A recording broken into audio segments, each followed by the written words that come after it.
баяғы емес, осы заманда ең мықты менмін деген мына ученыйлар, химиктер жиналыпты да 300 градус арақ ойлап тауыпты. 300 градус. Біз 40 градустың өзіне қазақтың жарысы алғаш болып кете жаздады. Бұл жерде 300 градус. Мынау сияқты 5 бөтелке ішудің керегі жоқ. Бір қасығын ішсең болды, жетеді, 3 күн асып жүресің. Ал енді анау сияқты 100 грамм ішсең, ішің бәрі іріп кетеді.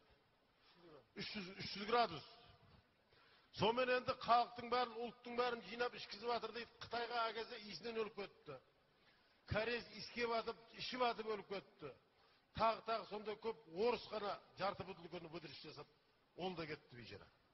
Енді кімге береміз? Кім келмей қалды? Қазақ келмей қалды. Сонымен жолда келе жатса бір ауылдың шетінде бір тракторда жер айдап жүрген бір қазақты кездестірген ғой. Ей, сен кімсің? Қазақпын. Атың кім? Жұмахан. Ішесің ба? Ішем. Бұл сұрамайды ғой, не деп? Ішем дейді. Құят ішет, екі бұлды ішіп қояды. Сонымен тракторға отырады да күпәйкісін иіскеп рахмет деп загрузка жемейді. Күпәйкін иіскеп кетеді. Сосын аналар таң қалды, мынау не деген сұмдық мынау?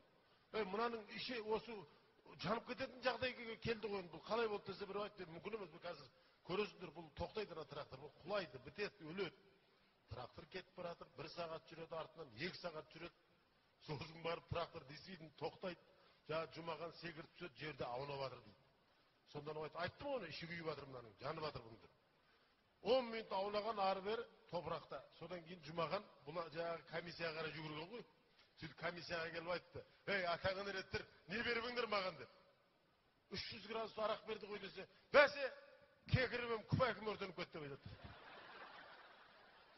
Мінекей, асқазан. Не деген асқазан? Сөйтсе ол ана аунап жүргені күпәйкісін өшіріп жүрген. Вот, сондай қазағың бар шырағым.